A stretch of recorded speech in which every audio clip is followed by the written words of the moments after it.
나이다. 아멘.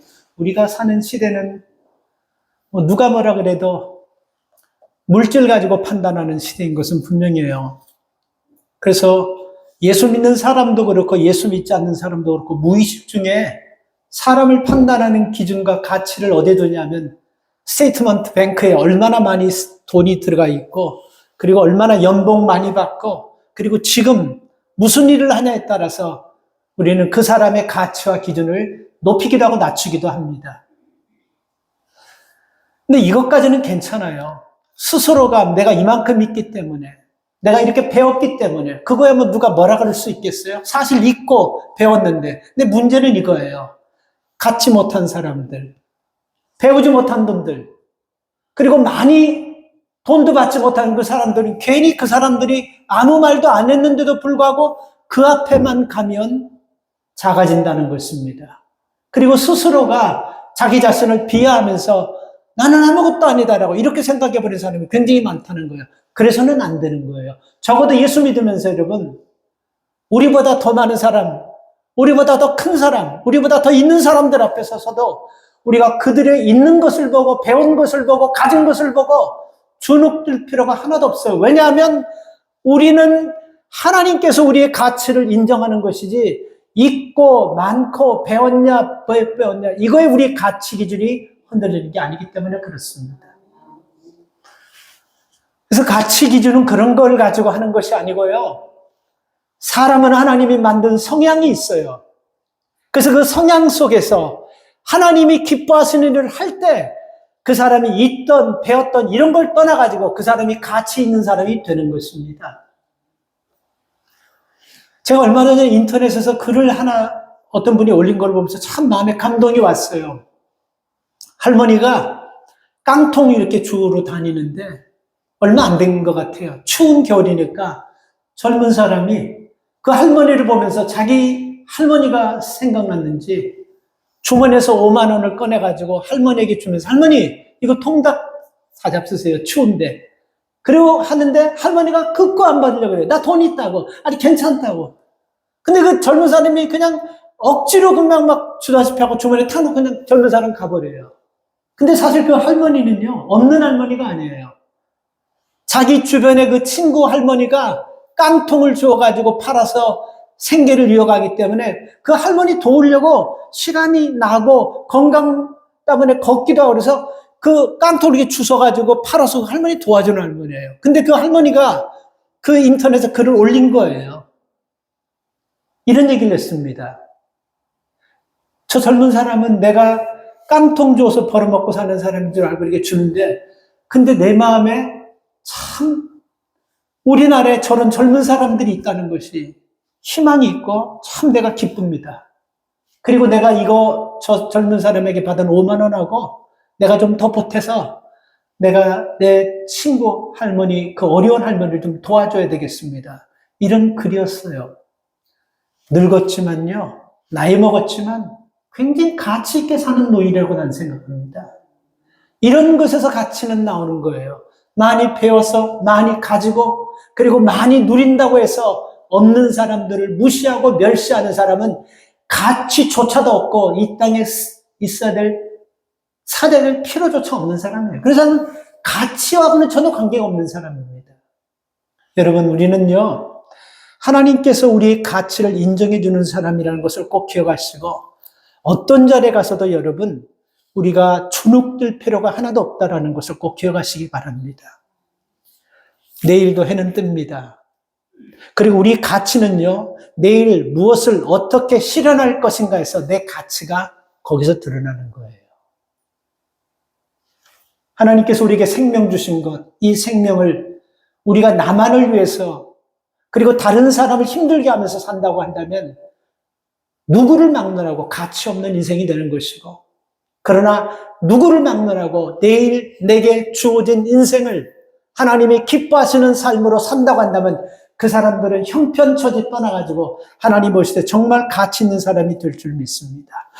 여러분, 여러분의 가치를 따진다면 어느 정도 된다고 생각하세요? 하나님께서는 우리의 가치를 어느 정도 둘 것 같습니까? 오늘 본문 보면요. 19절 보면 3개월째 애굽에서 나와가지고 애굽에서 그러니까 나온 지 3개월이 되었습니다. 3개월 됐는데 이 3개월 시내산에서 하나님이 모세에게 이스라엘 백성들과 약속을 하시면서 주신 말씀이에요. 근데 이 말씀이 여러분 뭐냐면요. 5절과 6절 말씀을 보면 이런 말씀을 주셨습니다. 5절 6절입니다. 세계가 다 내게 속하였나니 너희가 내 말을 잘 듣고 내 언약을 지키면 너희는 열국 중에서 내 소유가 되겠고 너희가 내게 대하여 제사장 나라가 되며 거룩한 백성이 되리니 너는 이 말을 이스라엘에게 전하라. 그러니까 이스라엘 백성들이 이 말씀을 드려야 될 말씀이고 모세에게 하나님이 주시면서 너는 이 말씀을 이스라엘 백성에게 전하라는 거예요. 이 말씀 속에서 여러분 하나님이 이스라엘 백성의 가치를 세 가지에다 두고 있습니다. 5절과 6절에 보면 하나님이 이스라엘 백성들의 가치를 애굽에서 나와가지고 지금 가나안에 들어가고 있는 상황에 있는 이 백성들의 가치를 하나님이 세 가지로 두셨어요. 첫째, 열국 중에서 내가 백성으로 삼을 것이라는 겁니다. 두 번째가 거룩한 백성으로 삼겠다고 얘기하고 있어요. 세 번째가 제사장 백성으로 삼겠다라고. 하나님은 이스라엘 백성을 이 세 가지 가치로 보고 있어요. 근데 조건이 하나 있어요. 이건 오늘 5절과 6절 말씀은요, 현재형이 아니고 미래형이에요. 되어지지 않았습니다. 앞으로 이렇게 하시겠다는 말씀이에요. 근데 조건이 있어요. 그 조건이 뭐냐면 5절에 두 가지가 나옵니다. 내 말씀을 잘 듣고 내 언약을 지키면. 5절에 그 말씀이 나오잖아요. 하나님께서 열방 중에 택해서 하나님의 민족으로, 그러니까 하나님의 백성으로 삼다는 거, 하나님이 책임지겠다는 거예요. 누구도 이 백성을 싸워가지고 이길 수 없을 정도로 하나님이 책임지겠다는, 하나님이 끝까지 프로텍트하겠다는 거예요. 그리고 거룩한 백성 만들겠다는 거예요. 세상과는 구별된 백성, 그리고 제사장 백성, 믿지 않고 하나님을 모르는 사람들에게 하나님을 알게 해가지고 돌아오게 하는 그런 거룩한 백성, 제사장 백성으로 삼겠다고 하시면서 약속한 것이 내 말을 잘 듣고 내 언약을 지키면 이 두 가지입니다. 그래서 믿음의 사람들은요, 이 두 가지에 의해서 믿음의 사람들의 가치가 형성되고 가치 체계가 만들어지는 거예요. 그러니까 우리가 예수 믿는다고 하면서 말씀을 떠나고 믿음을 떠나가지고 우리가 예수 믿는 사람이라고 아무리 얘기해도 전혀 설득력이 없는 겁니다. 먹히지도 않는 거예요. 내가 그 약속을 지키고 약속을 행할 때 정말 여러분 우리는 하나님의 사람이라는 그 삶을 살아가는 것이고 사람들에게도 그런 하나님의 사람으로 인정받게 되는 것입니다. 그래서 우리가 이 두 가지를 생각하면서 믿음의 사람들이 어떤 가치관을 가지고 살아야 되냐. 첫째가 여러분, 나는 하나님의 소유라는 소속감. 나는 하나님의 소유라는 것. 하나님께서 5절과 6절에서 약속하셨잖아요. 그죠? 열국 중에서 내 민족으로 삼을 것이고 거룩한 백성 삼을 것이고 제사장 백성, 이게 하나님께 속해 있다는, 그러니까 하나님의 속해서 살아갈 때 이 약속이 이루어지는 것이지, 이런 하나님께서 거대하고 좋은 약속을 하셔도 하나님께 속해 있지 않으면 아무짝에 소용없고 혜택도 없는 것입니다. 그러니까 우리가 첫 번째 여러분, 나는 하나님께 속해 있다라는 이런 소속감을 분명하게 가져야 돼요. 그러니까 이거는 우리가 뭐 배웠지, 안 배웠지, 뭐, 있지, 없지, 점점, 이거 전혀 관계가 없는 거죠. 내가 하나님께 소속돼 있다라는 이 소속감, 이게 중요한 거예요. 여러분, 우리가 복음서를 보면요, 유대 종교 지도자들하고 예수님하고 다투는데 그냥 점잖게 다투는 것이 아니에요. 그냥 유대 종교 지도자들은 사생결단하고, 우리가 이런 얘기하죠. 저 사람 마귀에게 씌었다. 맞아요. 유대 종교 지도자들, 제사장, 바리새인, 대제사장, 서기관, 이런 믿음이 좋다고 당대 얘기하는 사람은 뭔가 쓰인 사람들이에요. 그 귀신에 확 씌어버린 거예요. 그러니까 예수님을 그렇게 죽이려고 하고 예수님께 달려들어가지고 어떻게 하면 예수님을 빨리 붙잡혀가지고 죽여, 그 생각밖에 없는 거예요. 근데 이 사람들이 믿음이 좋다라고 얘기할 수가 있겠어요? 하나님이신 예수님께서 이 땅에 오셔가지고 그 하나님의 말씀을 전하는데 그들이 믿는 하나님을, 그분이 오셔서 그 말씀을 전하고 그 모습으로 오셨는데도 불구하고 받아들이지 않고 계속해서 싸우려고 하고 죽이려고 하고 마치 이 예수라는 사람에게 밀리면 우리는 갈 데도 없고 끝장난다고 해서 막 사생결단하고 예수님을 죽이려고 말끝마다 꼬리를 잡고 말끝마다 예수님 죽이려고 그 모습 우리가 보죠. 왜 그렇다고 생각합니까? 왜 그럴까요, 여러분? 어쩌면 그 유대 종교 지도자들은 말씀 가지고 암기하고 말씀 가지고 시합하면 어쩌면 예수님보다도 더 많이 알고 더 많이 애울지도 몰라요. 평생을 수대를 여러분 그렇게 그들은 살아왔기 때문에 어쩌면 말씀 가지고 말장난하면 훨씬 그들이 예수님보다 더 잘할지 몰라요. 근데 왜 이렇게 예수님을 죽이려고 하고 예수님과 하나 되지 못하고 소통되지 못합니까? 저는 그 이유가 딱 하나라고 생각합니다. 소속감이에요. 소속감이 다른 거예요. 종교 지도자들하고 예수님하고 소속감이 다른 거예요. 이것을 예수님께서 요한복음 8장 47절에서 분명하게 얘기했습니다. 요한복음 8장 47절에 보면요. 하나님께 속한 자는 하나님의 말씀을 듣나니 너희가 듣지 아니하면 하나님께 속하지 아니했기 때문이다. 이 소속감이에요. 하나님께 속한 자는 하나님의 말씀을 듣나니 너희가 듣지 않으면 하나님께 속하지 않았기, 소속되지 않았기 때문에 그러는 거예요. 여러분, 다른 것이 아니에요. 이 현대인들에게 있어서 여러분, 이 소속감이라는 것, 이거 굉장히 중요합니다. 사람이 어디에 소속돼 있다고 한다면요, 먼저 안심이 되는 거예요. 그리고 우리가 어떤 단체, 기관에 소속이 돼 있다고 한다면, 우리가 힘들고 어려울 때 내가 소속된 곳으로부터 그 힘을 빌렸을 수도 있고 그들의 도움을 받을 수 있는 건 당연한 거 아니겠습니까? 왜? 소속되어 있다라는 자체 하나만으로도 그들과 하나가 돼 있기 때문에 그래요. 그리고 우리는 누구나가 그 소속되어 있는 사람 앞에서 소속되어 있는 사람이 힘들면 내가 그 힘들 때 가서 도와주고 합력할 때 내가 소속단체에서 내가 힘들면 그 사람들도 와서 돕고 합력하는 것입니다. 그래서 현대인들에서 소속감이라는 것은 굉장히 중요한 것입니다.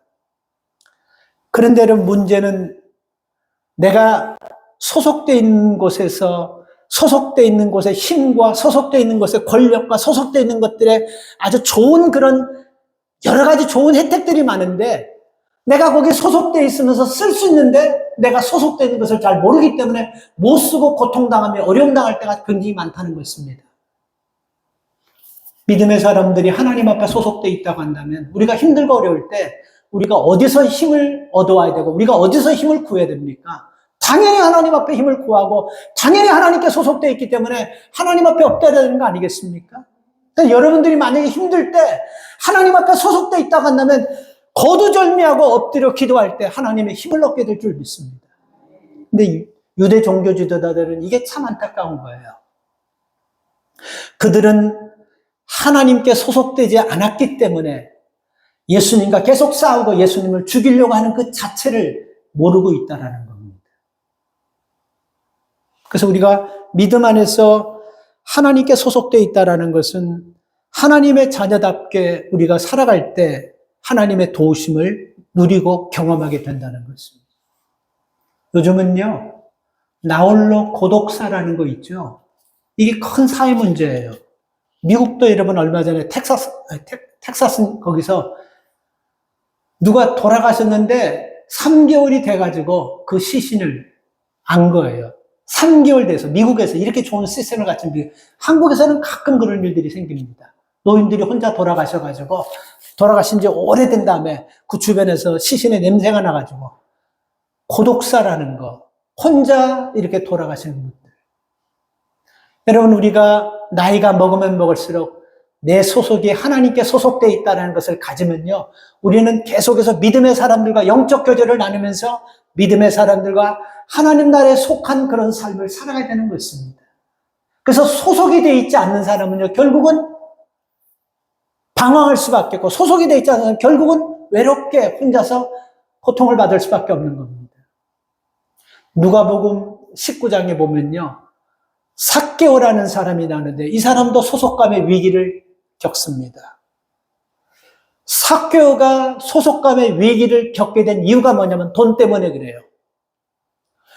돈을 많이 벌면 친구들이 많아지고 찾아오는 사람이 많아지고 이웃이 많아질 줄 알았어요. 그래서 삭개오는 수단과 방법을 가리지 않고 돈을 많이 벌었습니다. 그런데 이 반대예요.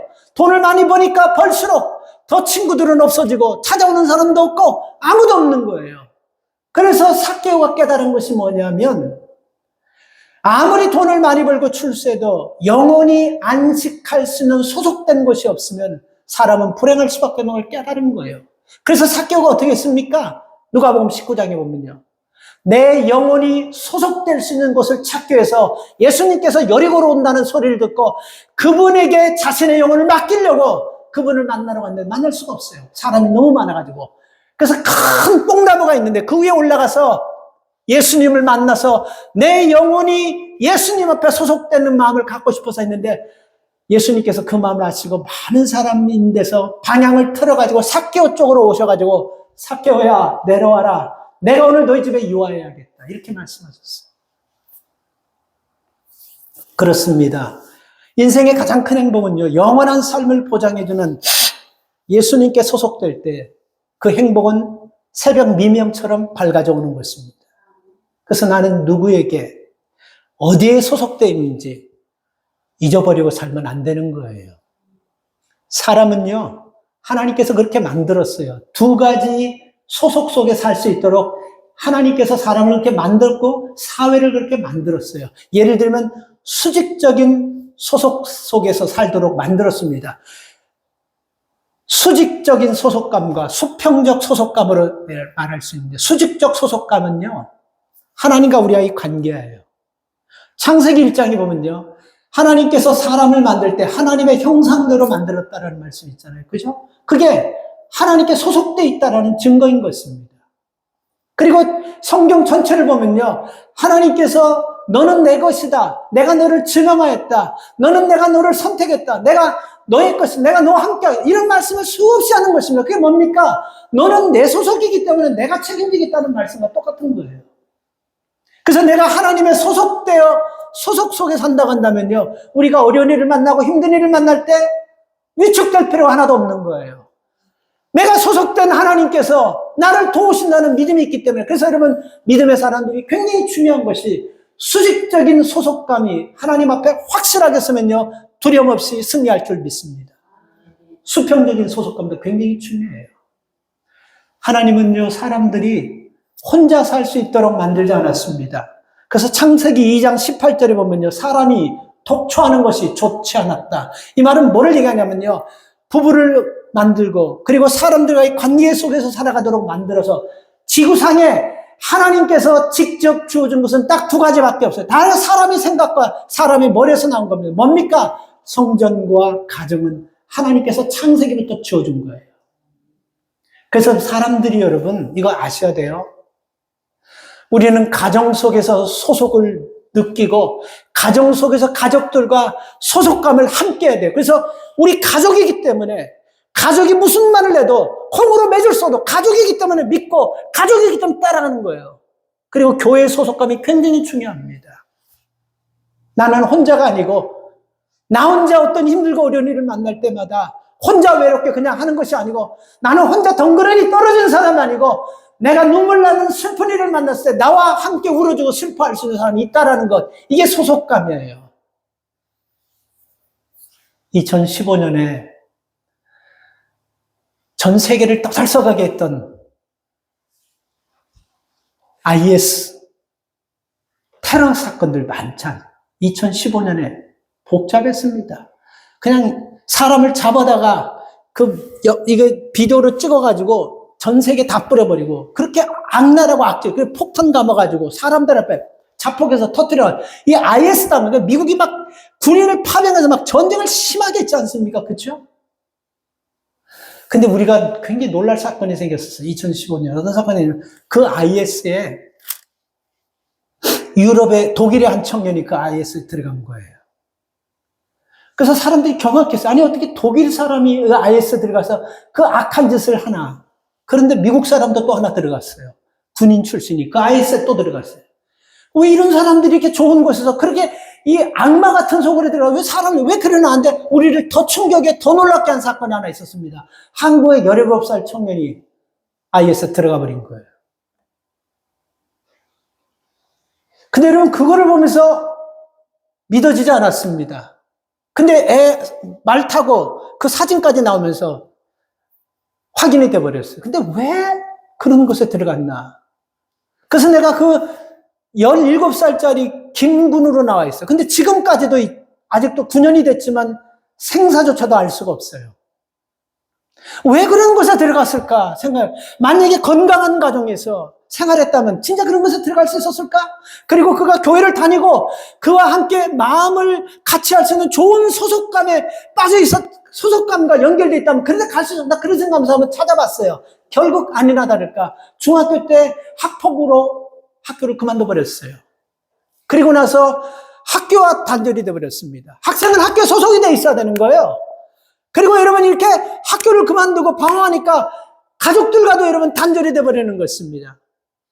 친구와 단절되고 가족과 단절되고 학교와 단절되고 사회와 다 단절되는 거예요. 그러니까 아무도 자기를 알아줄 수 없는 거예요. 그래서 그 부모한테 튀르키예, 지금 터키죠. 지금 튀르키예죠. 터키라면 나 거기 갈 테니까 비행기 벗어 달라고.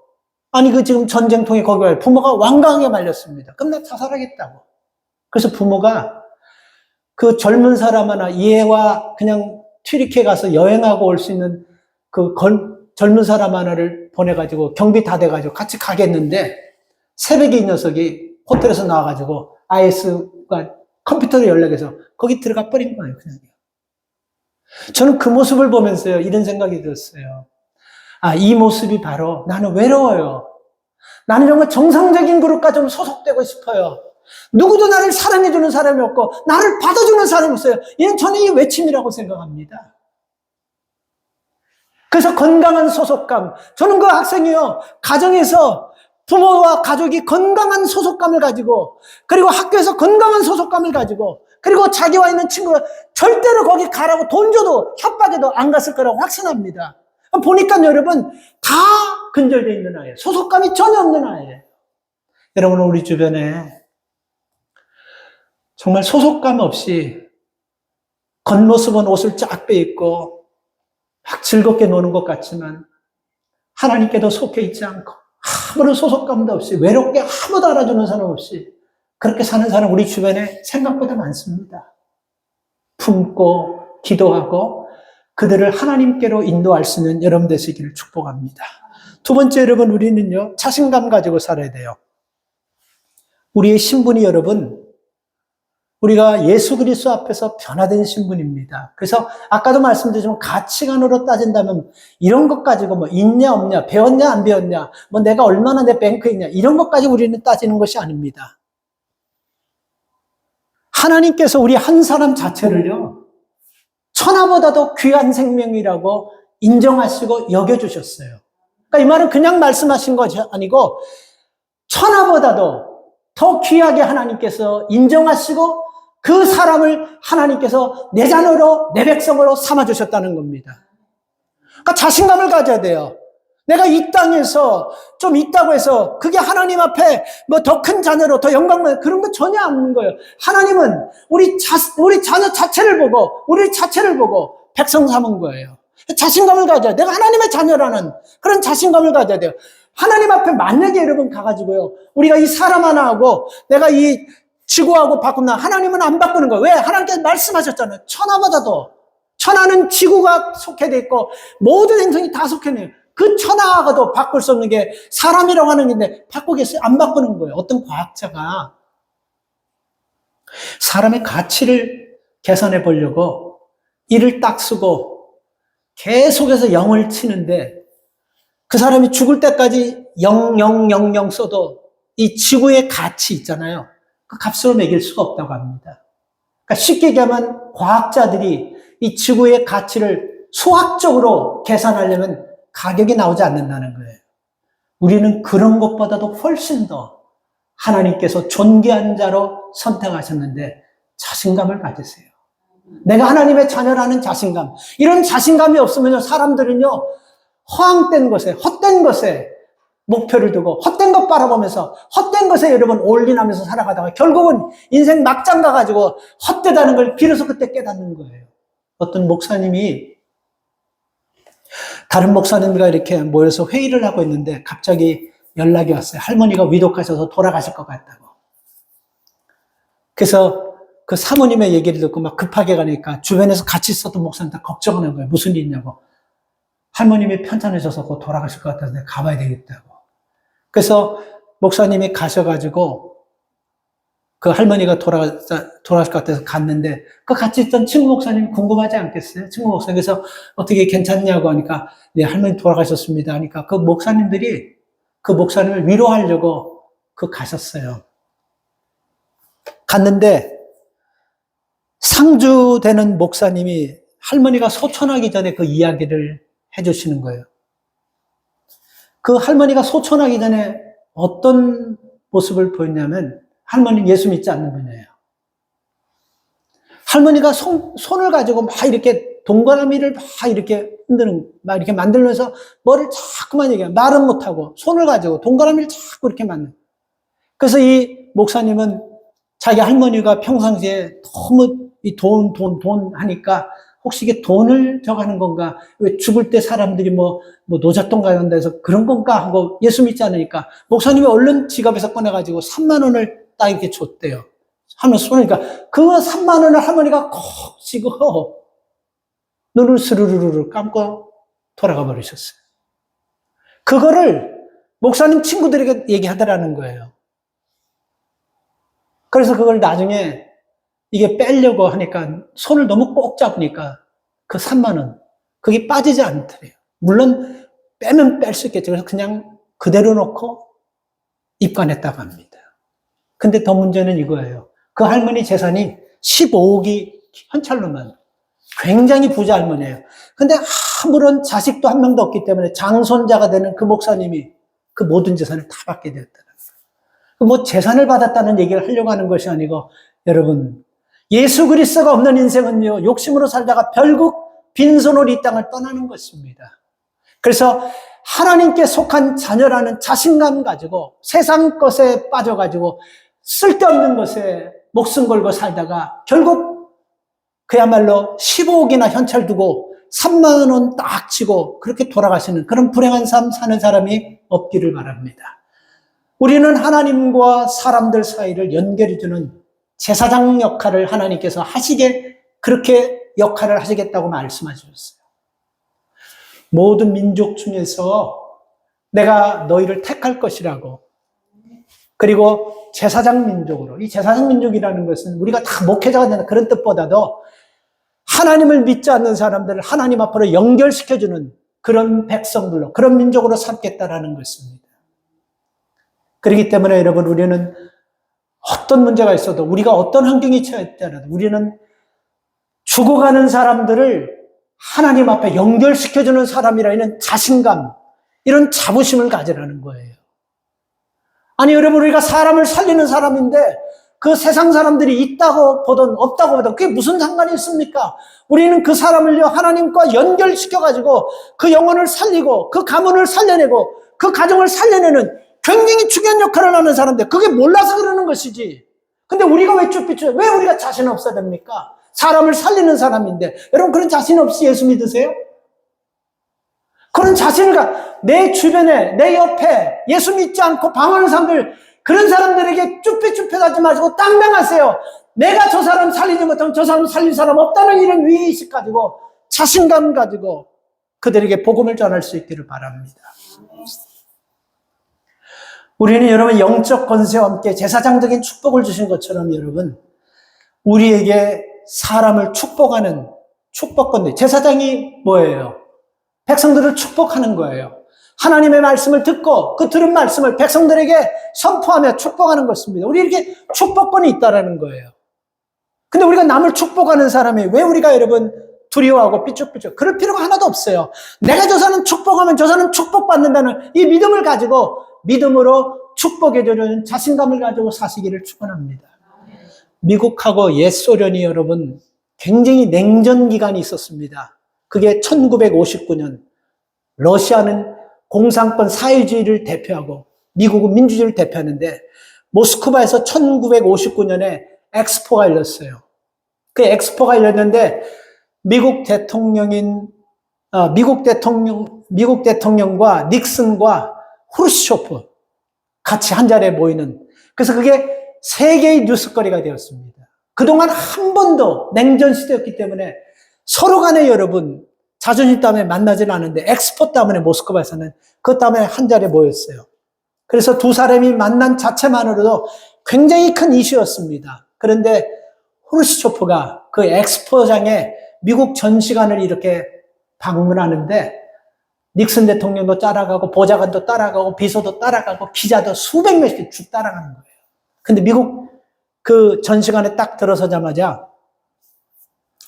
펩시 마케팅 담당이었던 도널드 캔들이라는 사람이요. 후르시초프에게 펩시콜라 한 캔을 딱 주면서 이거 한번 잡숴보십시오. 이거 한번 드셔보십시오. 딱 했어요. 근데 이 순간요, 전부 다 프로즌 다 된 겁니다. 다 굳어져 버린 거예요. 보좌관들, 비서들, 수많은 사람들. 그 많은 사람들이 보는 앞에서 여러분, 이 펩시 한 캔을 내면서 이 공산주의 종주국인 수장에게 자본주의의 상징과 같은 펩시콜라를 딱 들면서 이거를 한번 먹어보십시오. 딱 했는데 수많은 사람들이 그 사건을 다 찍어버렸어요. 이렇게 그 캔들이라는 사람이 펩시를 딱 이렇게 주는 거예요. 그래서 많은 사람들을 받을 것인가, 아니면 외면하고 야단치고 그냥 갈 것인가, 많은 사람들이 그에다 관여하는데 후르시초프가 딱 받아가지고 한 병 더 달라 그러더니 닉슨 대통령이 딱 주면서 까가지고 딱 건배하는 거 있잖아요. 딱 건배하는, 그게 찍혀버렸어요. 이건 그냥 여러분, 그냥 아무 생각 없이 보면요, 아무것도 아닌 것 같지만, 이 펩시 회사에서 이 마케팅하는 캔들이라는 사람에는요, 자기가 계획하고 자기가 목적했던 엄청난 것이 이루어지는 겁니다. 여러분, 우리가 광고할 때 광고 모델을 하나를 쓰려고 하면요, 물론 사람에 따라 다르지만, 후르시초프와 미국 대통령을 광고하는데 한꺼번에 한 방에 다 들어가게 하는 거예요. 이거 불가능한 거예요. 돈 갖고도 안 되는 거예요. 이건 어떻게 할 수가 없는 거예요. 두 사람을 여러분, 이 공산주의 종주국의 수장님과 민주주의 대표하는 사람 두 사람이 한잔해. 거기다 펩시를 딱 들고 있는 거지. 사진이 전 세계로 다 퍼져버렸어요. 그래서 펩시가 여러분 항상 코카에 밀려가지고 항상 그렇게 이인자 역할을 했는데, 이 사건을 통해 가지고 펩시가 엄청난 매출을 올려 코카콜라가 따라올 정도로 확 치고 올라와 버렸어요. 그때 미국에 왔을 때 많은 기자들이 이렇게 질문했습니다. 그 캔들이라는 사람에게, 소련 수상 앞에 그 자본주의의 상징인 펩시콜라를 권할 수 있는 그 배짱이 도대체 어디서 나왔습니까?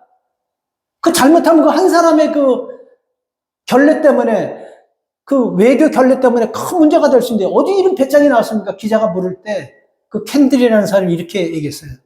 나는 이거 하나를 오랫동안 계획했습니다. 그리고 나는 펩시에 대한 자신감을 가졌습니다. 펩시에 대한 자신감을 가졌다는 거. 이 펩시가 후르시초프가 딱 받는 순간 사진이 찍혀 전 세계 나갈 것도 생각했고, 그리고 이것을 찍는 순간 후르시초프는 이거 거부하지 않고 받을 것이라는 펩시에 대한 자신감이 있었다라는 거예요. 그래서 여러분 1986년에 그때 코카콜라가 러시아에 가기까지 30년 동안 펩시가 러시아를 독점해버렸어요. 한 사람의 자신감이 이런 큰 엄청난 일을 만든 것입니다. 여러분, 내가 하나님께 속했고 또 하나님이 능력 주시면 내가 할 수 있고, 나는 사람들을 살리고 나는 사람들을 축복하고 나는 하나님의 자녀라는 이 자신감으로 살기를 주의 이름으로 축원합니다. 마지막으로 여러분, 우리는 자부심을 가지세요. 나는 구별된 백성이다. 하나님이 이 민족을 선택한다 그랬죠. 그리고 이 민족을 제사장 민족 만들라 그랬죠. 그리고 이 민족을 거룩한 민족 만들겠다고 했어요. 나는 거룩한 백성이라는 자부심 가지고 사십시오. 사람들은요, 죽음 앞에서는 장사 없어요. 누구나가 다.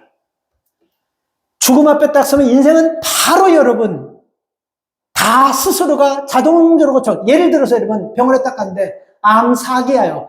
그럼 누가 뭐라 그러지 않아요. 모든 것들 자동적으로 다 정리가 돼버려요. 버릴 것과 정리할 것, 딱 정리가 돼버리는 거예요. 그래서 허송세월 보내고 낭비하는 인생이 돼서 선을 딱 그어버립니다. 그리고 이제 인생 길지 않다는 걸 깨닫는 거예요. 인생이 정리되면 누구에게나 꼭 필요하다는 것입니다. 그래서 정리된 인생은요, 셈할 가치도 없다는 것을 깨닫게 되는 거예요. 그게 이사야서 2장 22절에 보면요, 너희는 인생을 의지하지 말라. 그의 호흡은 코에 있으니 셈할 가치가 없다. 너희는 인생을 의지하지 말아라. 그 인생은 코끝에 있기 때문에 그 정도 약한 인생은 계산하고 손에 까불 것도 아무것도 아니야. 이렇게 말씀하시는 거거든요. 그래서 여러분, 이런 코끝에 있는 인생, 그런 인생을 의지한다면요, 이게 얼마나 불쌍한 인생인 것입니까? 우리는 하나님께 속했다는 이 자부심, 이런 걸 가지고 살면요, 하나님이 인정하고 하나님이 때마다 시마다 돕는, 하나님 우리를 반드시 일으키는 그 역사를 주시는 것입니다. 어려서 여러분, 부모를 잃은 사람들이 크게 잘 되는 사람들이 가끔 있어요. 어려서 고아가 돼서 부모를 잃어가지고 이를 악물고 내가 이런 사람들 대도 크게 되는 사람들이 가끔 나와요. 왜 그렇습니까? 가장 기본이 되는, 누구에게나 다 기본적으로 믿을 수 있는 부모를 부모도 믿을 것이 없기 때문에 자기는 혼자 이를 악물고 살아내는 그것 때문에 크게 성장하는 것입니다. 우리가 성경에 보면 여러분, 요셉과 다윗의 공통점이 있습니다. 큰 인물들이 됐어요. 요셉도 큰 인물이 됐고 다윗도 큰 인물이 됐어요. 그 공통점은 뭐냐면 아버지가 부모가 다 살아계시는데 공통적으로 살아계신 부모의 도움을 전혀 받지 못했다는 거예요. 그렇죠? 요셉은 형들이 팔아버렸어요. 그리고 다윗은 여러분, 아버지가 자식 수에 속하지도 않았습니다. 그래서 아버지가 이 다윗은, 막내는 생각지도 않았어요. 그러니까 아버지도 의지할 데가 아무것도 의지할 데 없으니까 요셉과 다윗은요, 본질적으로, 결과적으로 살기 위해서는 딱 한 사람, 하나님만을 죽으라고 의지할 수밖에 없는 거예요. 그러니까 다윗이 인물되고 요셉이 인물됐던 것입니다. 한 선교사님이 간증하는 걸 얘기 듣고 굉장히 감동받았는데, 이 아버님이 목사님이셨는데 경기도 연천에서 목회하시다가 과로로 하나님의 부르심을 받은 목사님의 아들입니다. 근데 목사님이 돌아가시면서 자식들이 5, 사모님이 그 자식들 5을 다 키워야 돼요. 딸 3세, 그리고 그 선교사님이 그 당시에 16살이었고 밑에 여동생이, 그러니까 자식이 5인데 딸 4세, 아들 하나. 그 선교사님 넷째죠. 그 16살. 근데 사모님이 참 심란한 거예요. 교회 어려운 사택에서 살다가 목사님이 돌아가시니까 목사님 돌아가셨다는 슬픔과 아픔도 이것을 해결하기 전에 빨리 집을 빼줘야 되는 거예요. 새 목사님이 오셔가지고 교회를 해야 되기 때문에. 사모님이 사택에서 나오면서 아무런 대책도 없이 이 핏덩어리들 5과 함께 나오는 겁니다. 아무것도 의지할 것이 없어요.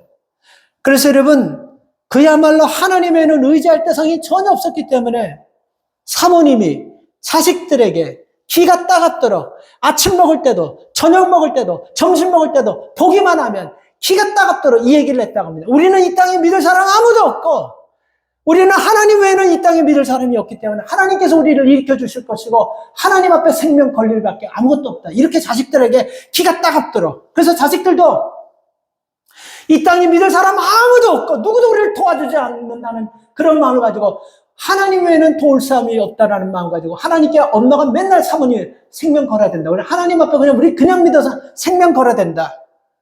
이렇게 늘 사모님이 그렇게 있다는. 근데 지금은 그 전도사님인데 우리 가족 5이 전부 다 한국에서 내놓으라는 그런 인물들 다 됐습니다.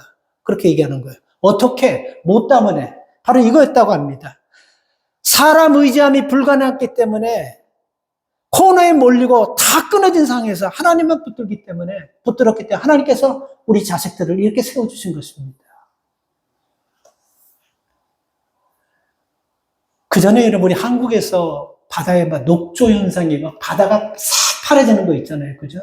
녹조 현상이 생겨가지고 막 황토 갖다 부으면서 그러면 녹조 현상이 이게 회복된다 해서 막 난리 쳤는데 그거 그렇게 해서 되지 않아요. 녹조 현상은요, 태풍이 한번 쳐버리면요, 바다가 뒤집어지면서 녹조 현상이 순식간에 그 바다 전체가 다 떠나가 버리는 거예요.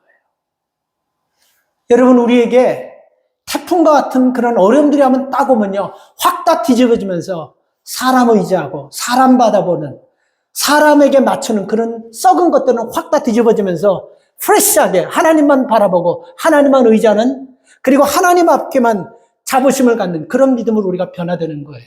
그래서 믿음의 삶을 살면 좀 어렵고 좀 힘들더라도 여러분, 우리가 그런 것 때문에 너무 주눅들지 마십시오. 오늘 이 말씀을 잘 기억하세요. 그리고서 하나님께서 이 말씀을 하시고 나서 뭐라고 약속하셨냐면 4절에 이렇게 말씀하셨어요. 지금 이스라엘 백성은요, 아직까지도 어려운 가운데 있걸랑요. 지금 광야에서 애굽에서 나온 지 3개월밖에 안 됐어요. 그리고 이스라엘 백성이 어떻게 여러분 가나안까지 갈 수 있는지 그 긴 시간 동안 어떻게 할 거냐면 하나님께서 뭐라고 4절에서 말씀합니까? 걱정하지 말라. 걱정하지 마. 독수리가 새끼를 날개 아래 업어가지고 그렇게 나르듯이 독수리가 업고 날듯이 그렇게 해서 옮기겠다. 이렇게까지 말씀하시는 거예요. 걱정하지 마세요. 이 세 가지 오늘 꼭 기억하며 살기를 바랍니다. 여러분은 하나님께 속해 있는 사람이에요. 자신감을 가지세요. 그리고 자부심 가지세요. 내가 하나님의 백성이라는 자부심 가지고 믿음 안에서 승리하는 여러분 되시기를 주님의 이름으로 축원합니다. 하나님 감사합니다. 우리가 살면서 하나님, 이 사람들이